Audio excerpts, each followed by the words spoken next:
Hello everyone and welcome back to another episode of Dare to Care. My name is Masha and this time I talked to Wendy Phillips and Carolin Breitenbach. Both are veterinarians and together run the program Vets United by a German charitable animal welfare foundation. Wendy worked as a veterinarian practitioner and project manager for various animal welfare organizations in Asia, Africa and Europe before starting Vets United in 2015. Carolin joined her in 2017 after working in small animal medicine for several years. We talk about their work at WTS, what it needs to include animal welfare into the veterinary curriculum in countries all over the world, how young and passionate people can change the system, and how important language is when it comes to making teaching material accessible. Well, have fun listening!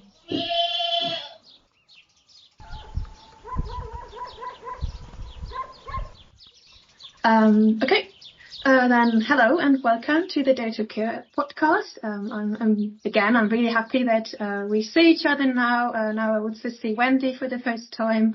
It's really amazing that you're taking your time here. And yeah, really special to have two guests today. I'm also looking forward to that. It's for me the first time having two people to talk to. And yeah, I'm also excited to learn about your personal life, so where you're coming from, and then also to learn more about your work. Yeah, hi. It's nice to see you again, even if just virtually today. Yeah. Okay, so I've mentioned one name. It's Wendy here, and then we have also Carol. You're both veterinarians, and you also both work at the same organization at Welttierschutzstiftung.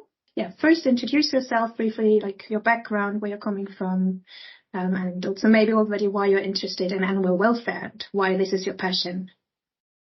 Okay, so yeah, my name is Wendy Phillips. I am a veterinarian and the senior program manager of the Vets United program. Yeah, I guess the classical veterinary answer, I've, as a kid, already loved animals, always wanted to work with animals, studied veterinary medicine in Berlin.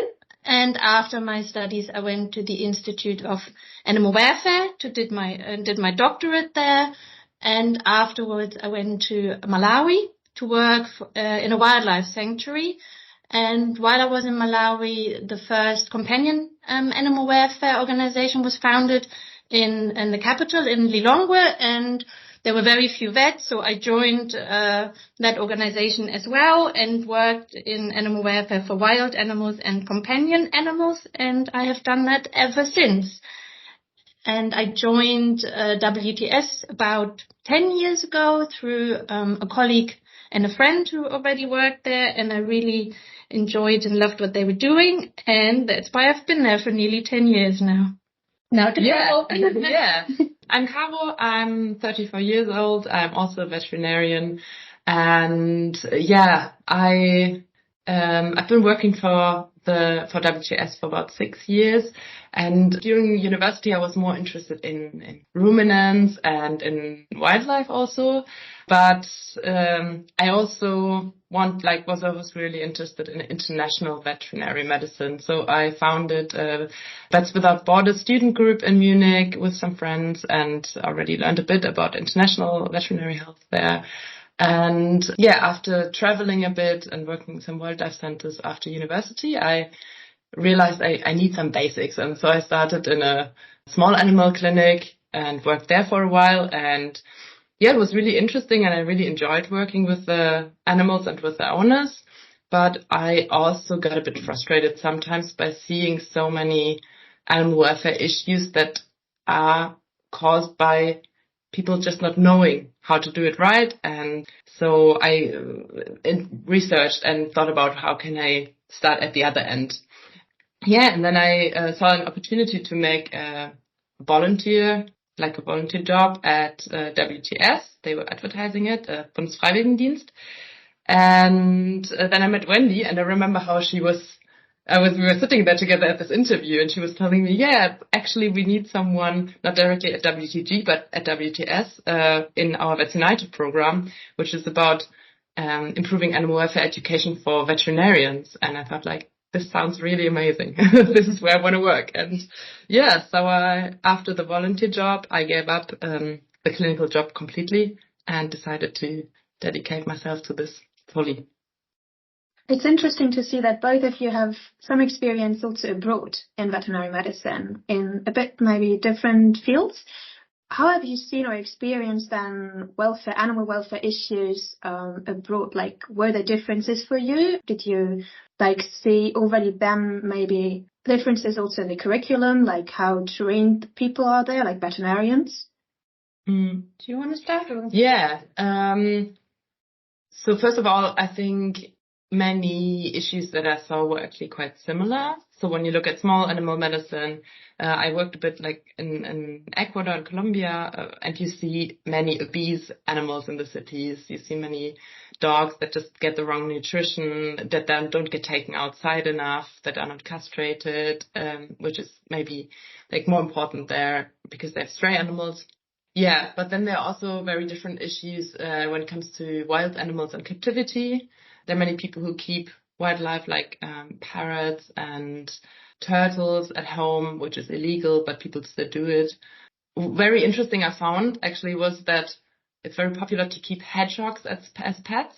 Yeah, there are no wild hedgehogs, I think, in America, and people keep them as pets. And I thought it's really funny because it's like an equivalent how people keep guinea pigs here. No? Yeah. It's like, there's a wild animal there. Yeah. Yeah, so many differences in the animals that people keep. And yeah, in large animals, the situation looks very different, I think, depending on the husbandry system that you see. If it's a more industrial farming system or a small scale system, the animal welfare issues that you encounter are different. But I wouldn't say like better or worse in general. Yeah, just different. What about you, Wendy?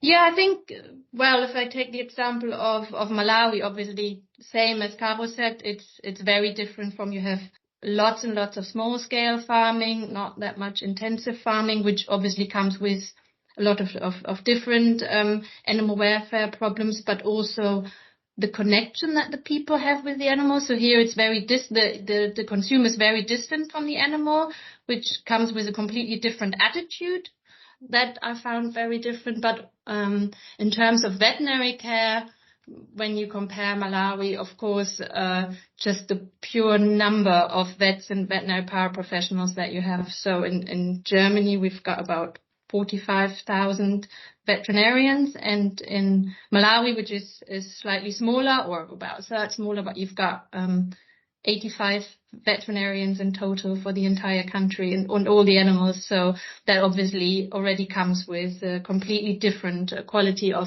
veterinary care, just from the pure workforce, but also the availability of equipment, X-ray, ultrasound, anything, availability of medication for animals. So that of course comes with many different animal welfare problems.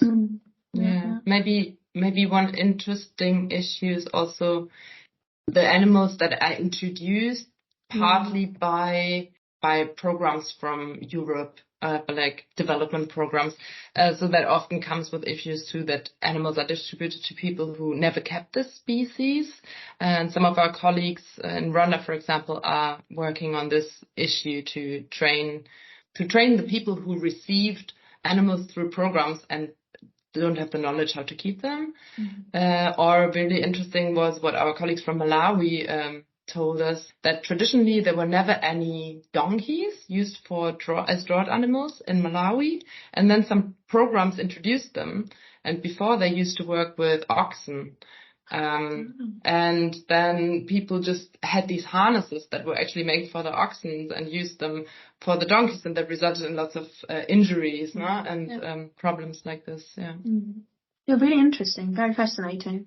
And I think it's always a very big difference if you have been there by yourself and have experienced and seen these things, and maybe also have the chance to talk to people and get to know their personal experience, than just like reading an article about this. Yeah, it's always good to have people like you then sharing that experience. You have mentioned, both of you have mentioned now different organizations. You have mentioned Welttierschutzsgesellschaft and then Welttierschutzstiftung. It's very confusing. It sounds very similar, but there is a difference.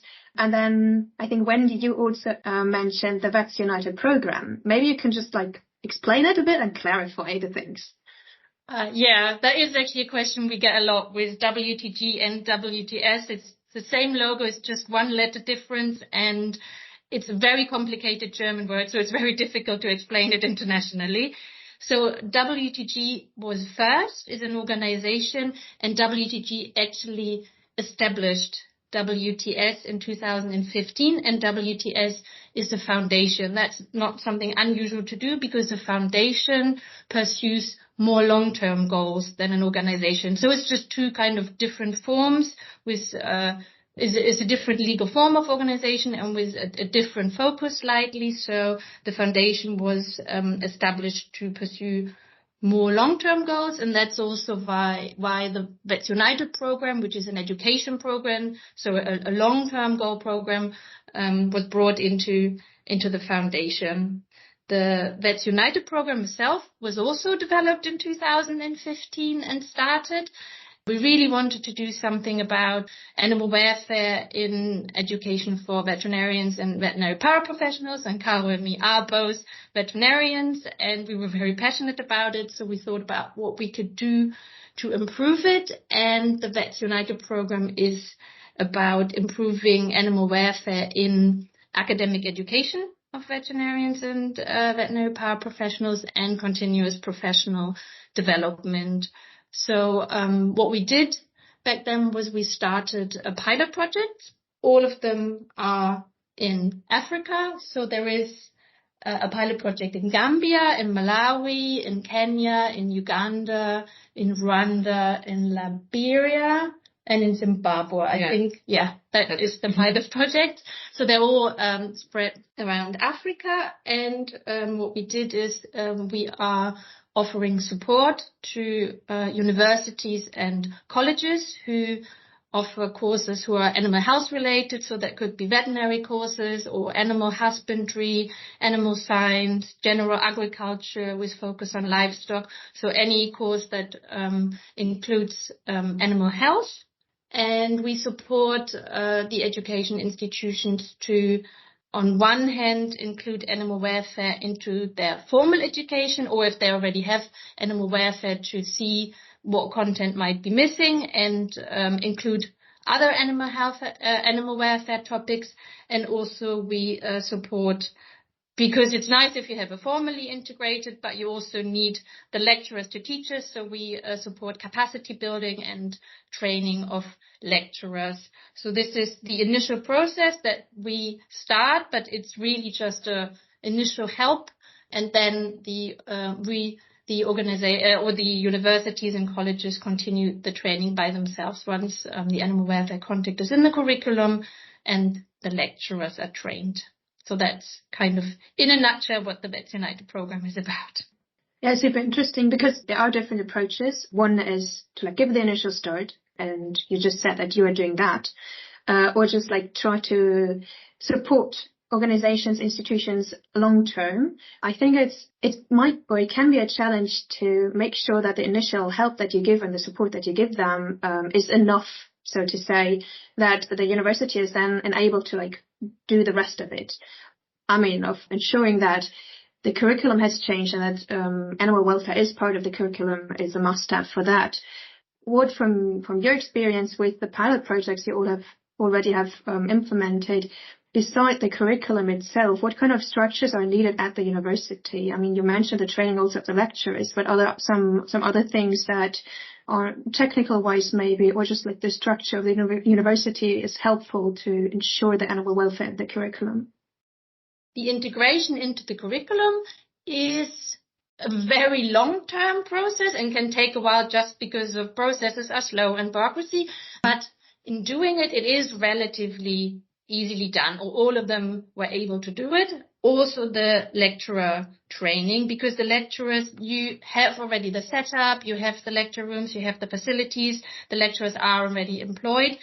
The definitely main problem that we had with all of the project is a provision of practical training for the students, which is the most costly. You need transport, you need equipment, you sometimes need to drive out. So it is definitely the one that needs most staff, most funds. That was always the one that was the issue. And this was one of the main ideas of the pilot project, that we supported this initial process. We supported the practical training, the students to go out, to really develop the skills and really show what a huge difference it makes to the education.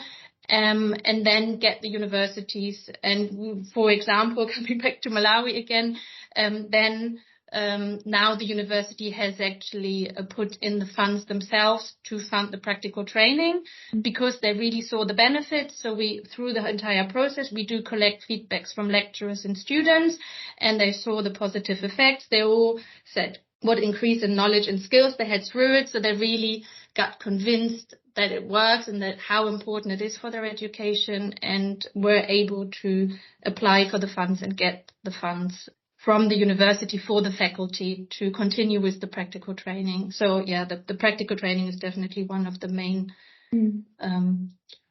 challenges. Yeah.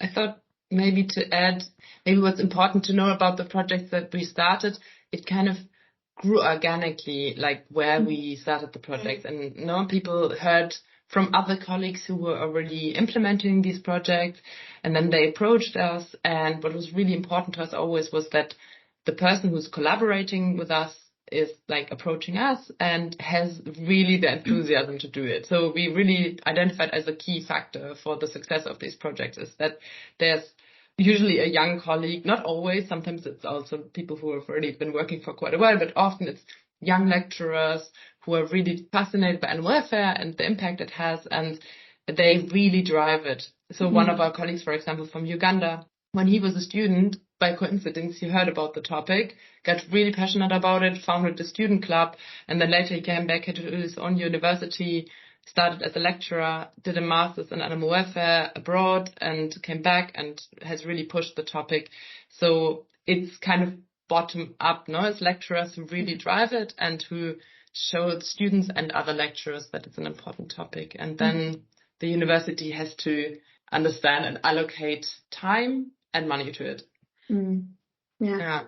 Because that was also a question of mine that just came up to my mind. How or who exactly is it usually who reaches out to you, or is it you reaching out to universities? How is it usually being done? Is it mainly like you mentioned? There's one example of someone I don't know. It doesn't matter if it's a younger or a more experienced person, but is it usually like an individual person from the university then reaching out because this person is so passionate about this, or is it maybe the institution, or is it you looking specifically for universities that you can collaborate with? No, we've never went out and actively looked for people, so people do approach us. Best case scenario, as Caro said, is if it is a lecturer or a staff of a university because they're already at the institution. But we also had the case in other projects where it is individuals who work for animal welfare organizations because they do have the drive to change something. They do really, they are really motivated, and they then approach the university and the college, and that can also work. Then, of course, you really have to have, after a while, the college and the university on board. You have to find people there who support the project. But we have both. We have directly working with universities and colleges, but we also have that we work with animal welfare organizations and then university and colleges, which can also be very positive because sometimes the animal welfare organizations have the staff and the equipment who really can bring something additional to the process.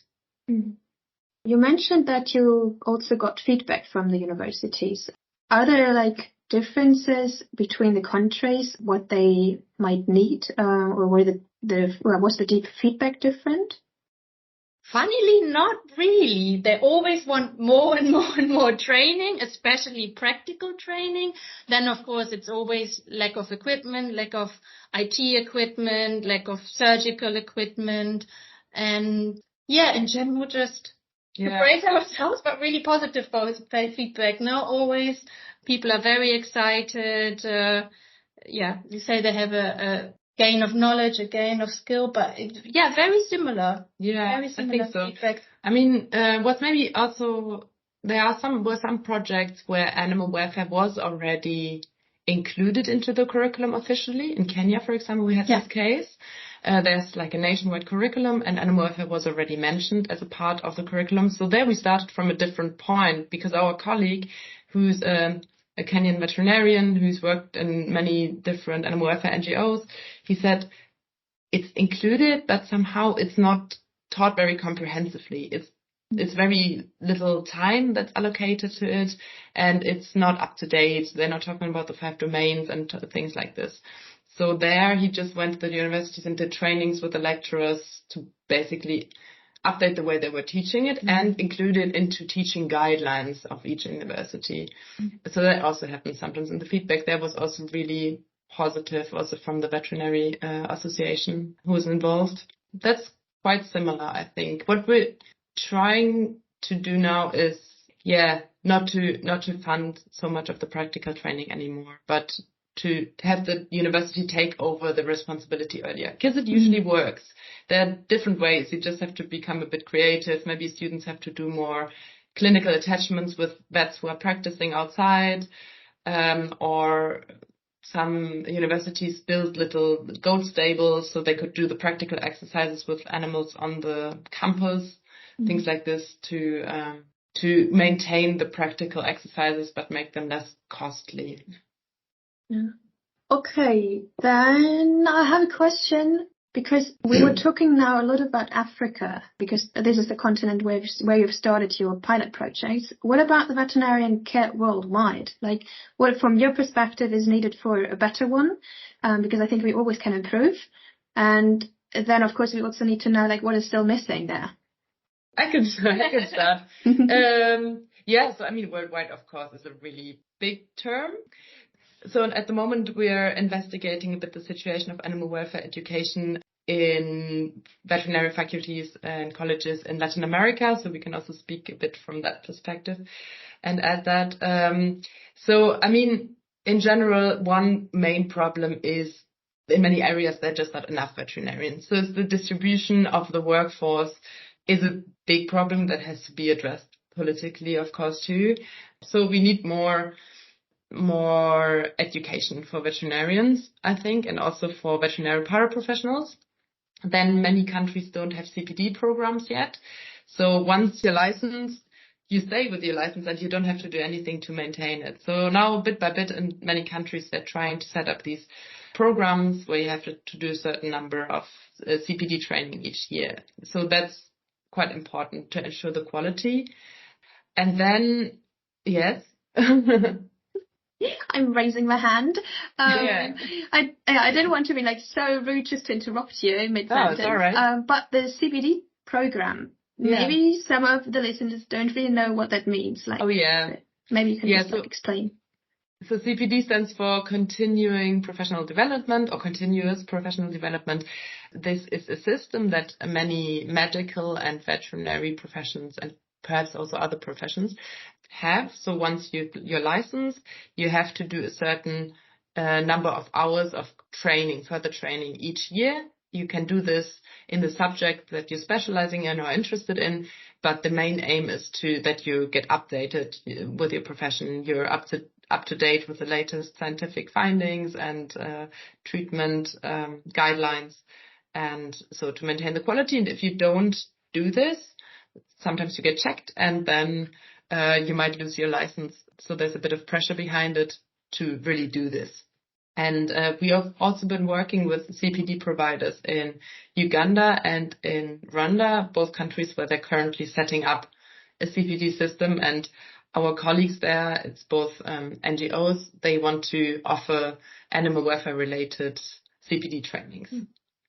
Yeah, I think also in terms of what's needed for better veterinary care, what's definitely an opportunity is to improve digitalization, and with that, of course, IT equipment, but also availability of internet, because a lot of the things that Caro just said, the pure number of workforce, of course, if you are completely alone in a huge area, You really need digitalization to connect with colleagues, which is something that happened after a lot of the projects that we had, that they just create like alumni groups and talk to each other about cases they have or questions. So this networking is really important, because it's not so much like in Germany where you just go to your first job and you learn so many things on your first job. You're really just thrown into the deep end, and you're quite often, alone there. And so networking is really important, but of course also CPDs, this continuous professional development courses,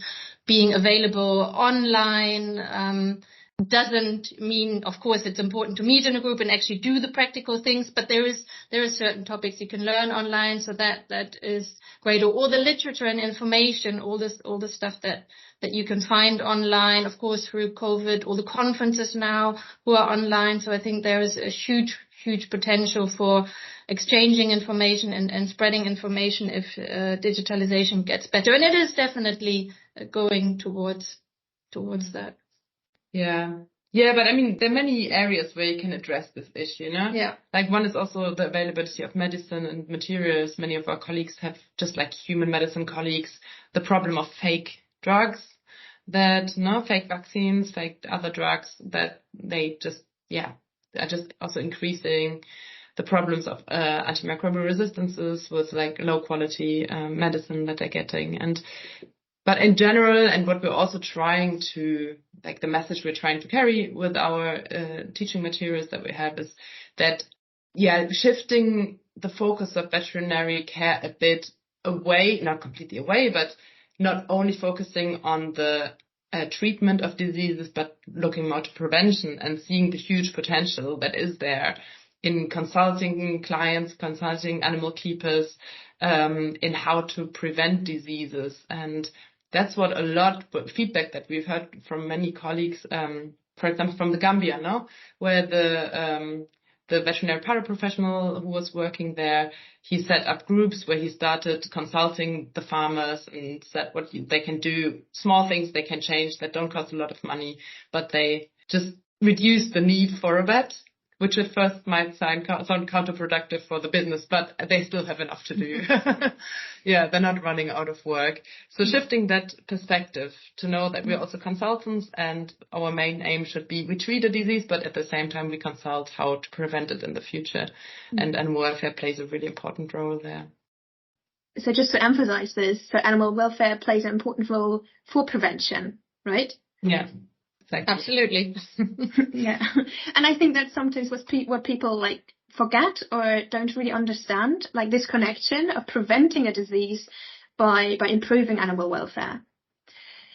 So I looked it actually up, like when or at what time WOHA, so the World Organization for Animal Health, had added the animal welfare to its guidelines.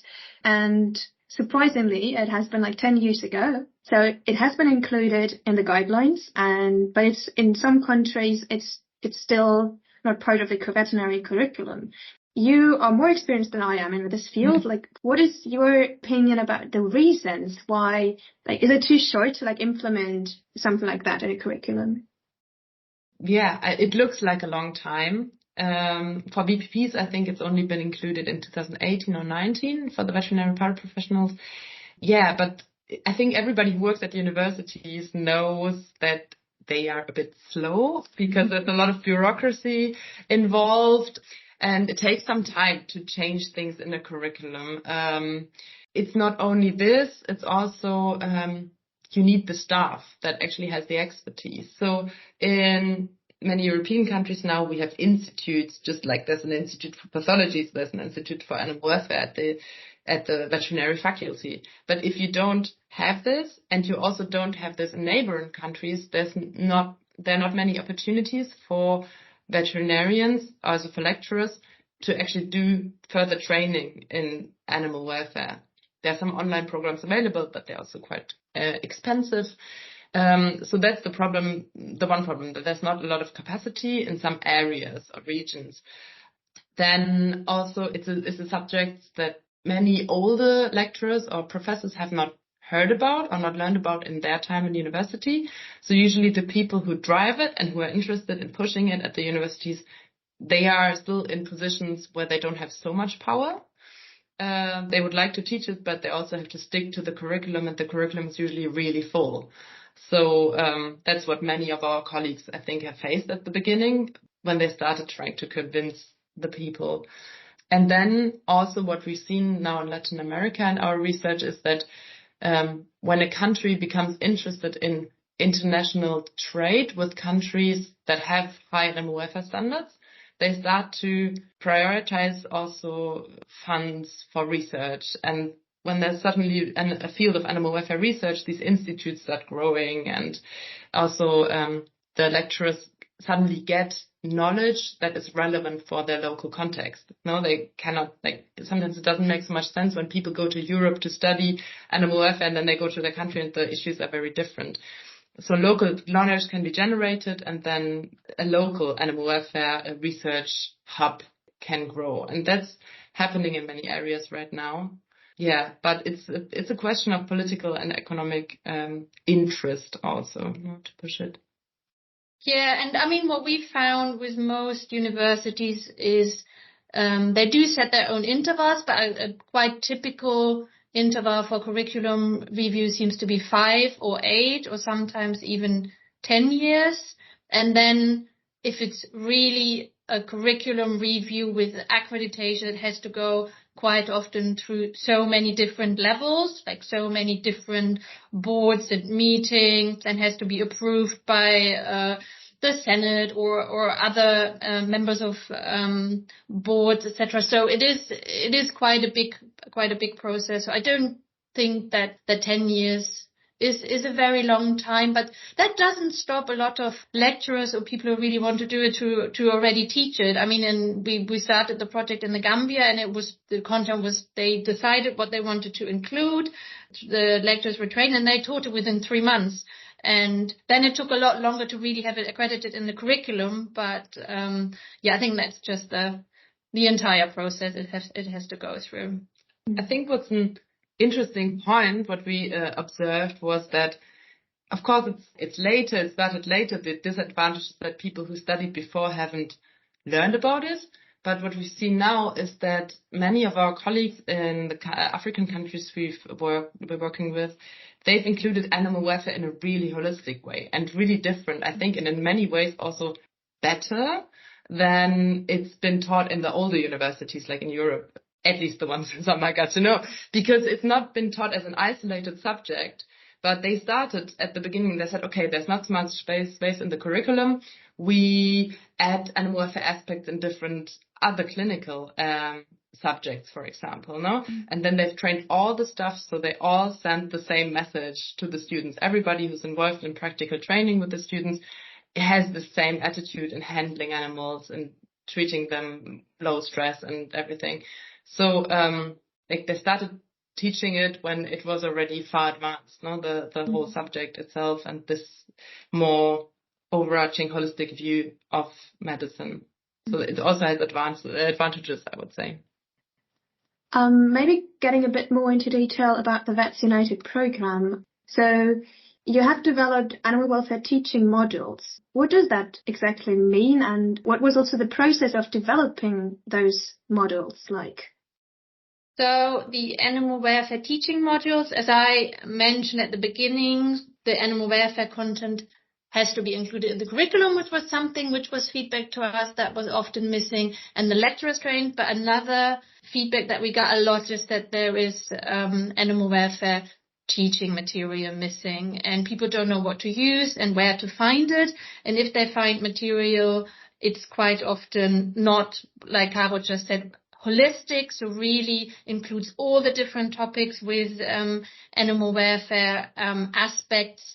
So we really wanted to do teaching materials who are very broad, very holistic, applied animal welfare, but general materials that then can be adapted to the specific group, to the specific course where it was taught to, or the specific region or country. And for the development, I pass on to Caro. Yeah, so we had a first version that was developed when we started the programs, but then after a few years, first of all, our colleagues who had worked with the modules, they gave us a lot of feedback. They had new ideas for exercises to make it more interactive and engaging. And also science had it's just so fast how this field is developing. So we had a lot of new concepts that we wanted to include. And we also wanted to align the modules more with the BOA recommendations for the curricula. So the teachers who want to use them have another argument also and can say, hey, we would need to align this with the BOA recommendations. So 3 years ago, we decided to make a complete review of these modules, these basic modules that we had, and give them an update, include all this experience that we already had. So we're a team of Wendy and me and our colleague Vicky from Argentina, and all our African colleagues who also gave us a lot of feedback in the first round. So we reworked them, made a whole new set basically of topics, added some new topics like antimicrobial resistances and so on. Euthanasia was also, I think, something that we reworked a lot. So now we have 14 topics, and then these topics went into a peer review, and we had 3 groups of peer reviewers. Once it was people who are teaching at universities, so they could look at the didactic aspects of these modules are actually working and the exercises we developed are working. Then we had people from science who checked it from the scientific background. And then we had practitioners who actually work in the field and who were checking if the topics we've selected and also the cases we've selected make sense and if they are relevant for everyday veterinary work. Yeah, and then we released them last year in July. Yeah, they've already been downloaded by about 600 people worldwide. They are being used thanks. Of course, we don't know exactly how many of these people are already using them in classes, but of course we know from our colleagues, we had 57 peer reviewers from, I think, 21 countries, something like this, like from all continents. And many of them have included them in their teaching. And we heard from some people who use them for training their staff and so on. So maybe in the next year sometime we'll make a follow-up and look at how people are actually using them. We've translated them to French, and we're currently translating them to Spanish to make them available to other areas. Yeah, and it seems like this is really a crucial point, because if you're a young lecturer and you're passionate about this topic and you do research, you maybe do your PhD, you're teaching other subjects, you just have such a full schedule, it just makes the threshold much lower to start teaching animal welfare if you have materials that are just like a complete set. They have videos, they have presentations, they have suggestions for in-class exercises, research exercises, and also for field practicals, and reading lists, and all kinds of things to make them interactive. Because we also thought animal welfare needs a lot of discussion in class. That makes it different from other subjects. It really needs reflection about your own attitudes, about conceptions that you bring with you because of your socialization and your culture, to reflect on them and to. That was something that we both also thought was really missing in our education, that, just room for discussion and developing awareness. Yeah, just maybe, also because we do sometimes get requests from people who ask, what do you have to do to use the materials, so they're available online for free to everybody who wants to use them. So they're obviously mainly aimed at universities, colleges, CPD providers, so for veterinary and paraveterinary education, but they're completely for free. It's just a short registration form just for us to get an idea. It's always nice to see all the different countries, all the different continents, just to see who's using them, from where, what kind of area people come from, so we know what people they're using them. And also, of course, if we have it translated into a new language, or we publish a new module, to be able to inform people that there's new things available. So just to get some numbers, do you know how many people or universities have used your teaching materials? I mean, you have said that how many people have downloaded it, but maybe do you have an idea of at least the numbers of institutions? For sure, we only know from the institutions, so that's 13 institutions from our project countries who are definitely using it and also have the content that they choose that was missing accredited in their curricula. We heard from another few institutions in Argentina, in South Africa, that there is colleges and universities using it, but it's really, really hard to tell. The first version that Caro was talking about had over 1,000 people registering for it, and we kept sending out messages asking for feedback, asking to tell us how they're using it, what they're using it for. But if you're not in a close cooperation, like in a project, not many people reply, so we don't really know. Yeah, so we get occasional nice emails back, and then all of a sudden a lecturer we've never heard about in a country we've never worked, who's super grateful and says how that he's used it for years. So anecdotal feedback, but we don't have the full picture. Yeah. And can you see a difference, or do you get like I don't know, do you do some assessments about the difference and the change of the animal welfare in those regions, like a post assessment, for example? Well, so what we do what the lecturers do in the courses is that they collect feedback at the beginning of the course, or when the students have never heard about animal welfare, a self-assessment basically, that they say, like, they get asked about certain animal welfare related topics, if they've heard of them, how competent they feel. Then after the course, where you can see that they, at least from their self-perception, their knowledge has increased. It's of course a very long process. The people who leave university, many people who did the course in the last years, they haven't even left university yet. They find employment. So that's quite difficult to really track, has the general situation changed?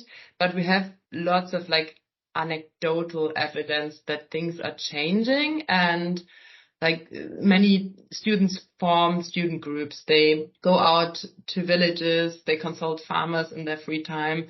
Like from the Gambia, we have a lot of interesting stories where the students the student group even organized police trainings. No, was it? Police trainings, taxi drivers, poets, singers. It is a whole animal welfare movement. In Wow. Gambia, it's really big. Yeah. It's really. They did training with taxi drivers because there were so many accidents involving animals. So they trained taxi drivers on awareness. They trained police, and we regularly get songs and poetry about animal welfare. They have animal welfare friendly schools now, so schools can apply. Villages even, no? Animal welfare villages, yeah. But maybe just also to add on, of course, to quantify a change in a region is very, very, very difficult to say.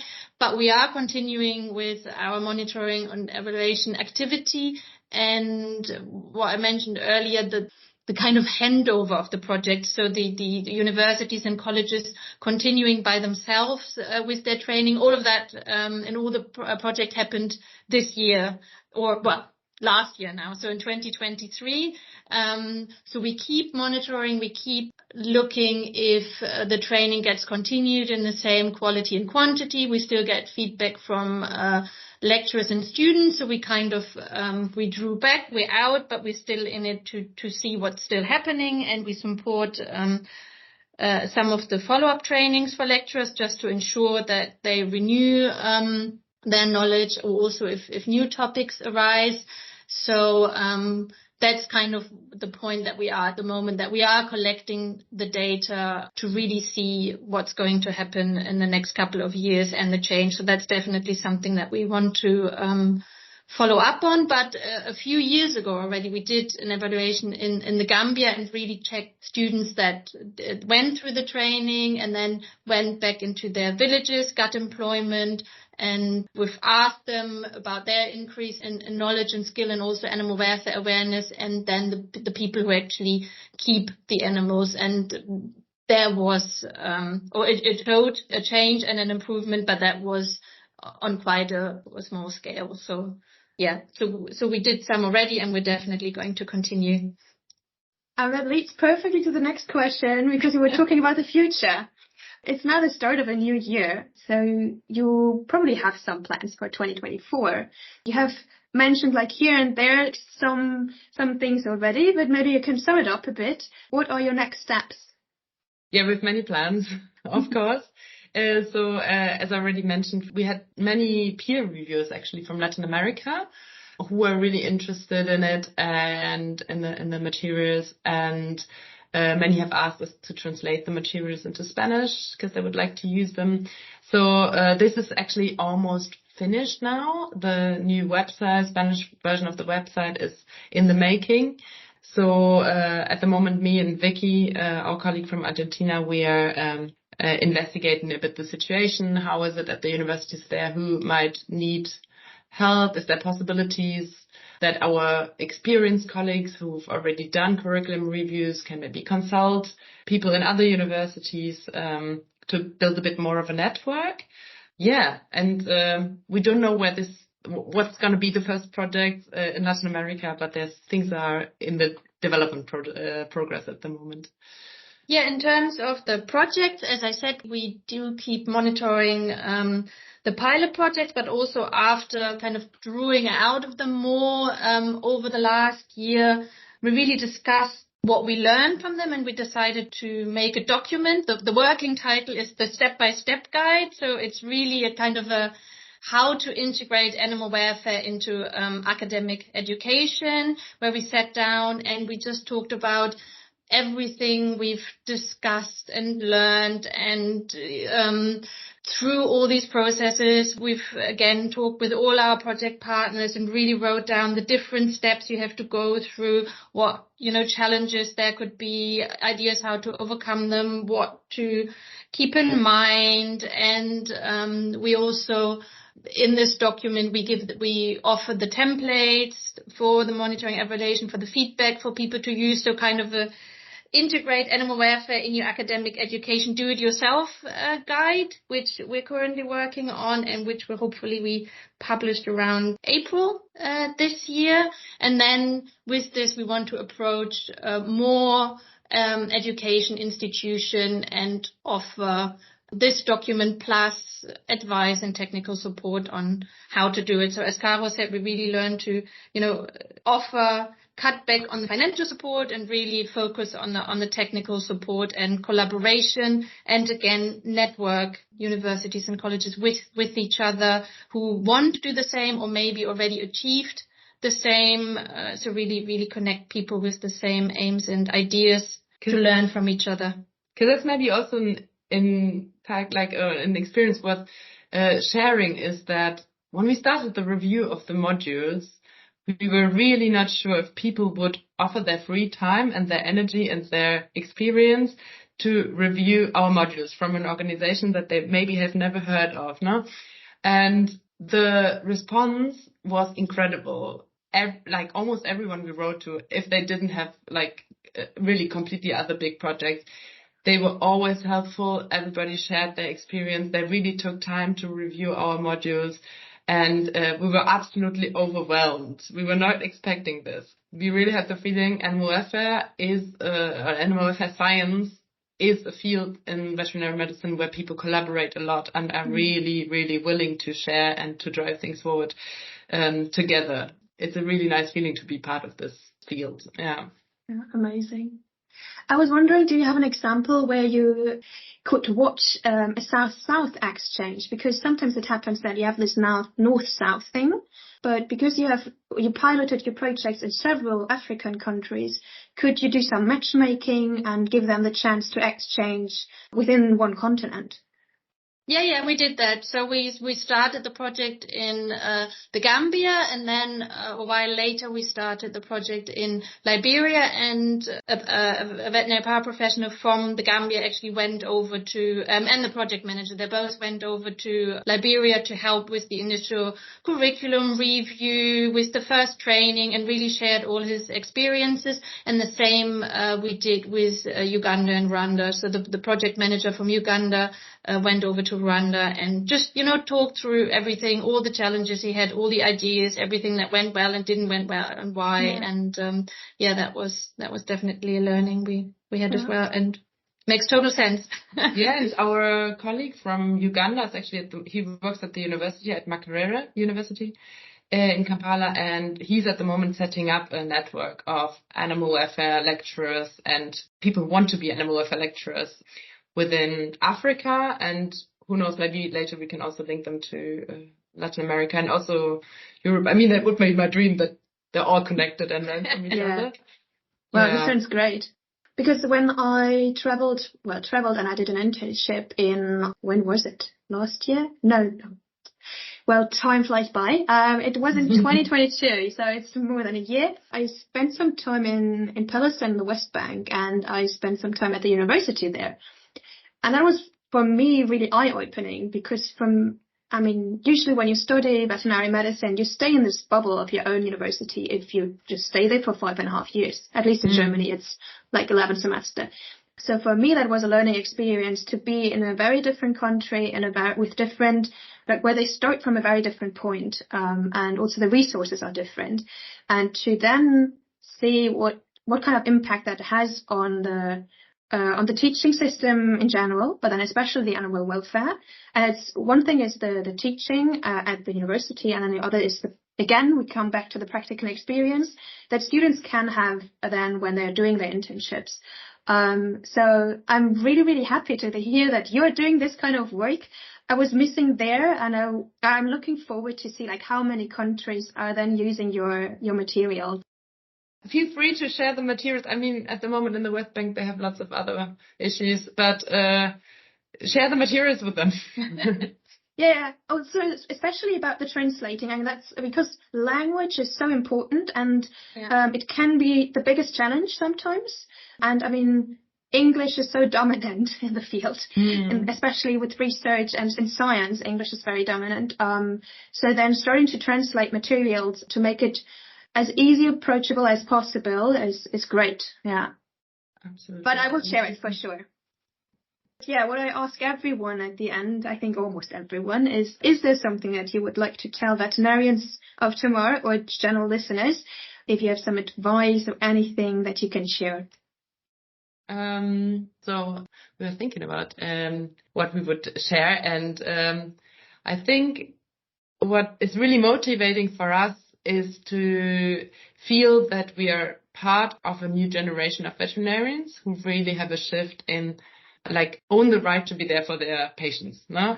And I mean, it's really what your podcast is all about, no? To dare to care. And I think this is a thing that is growing awareness and consciousness for the special responsibility that we veterinarians have for our patients, for the animals, and to just be aware that if we don't represent the needs of and the interests of the animals, there's no other profession who will do it in this way. And that we're not there to support industrial agriculture. If it goes hand in hand, that animals become more productive, that's fine.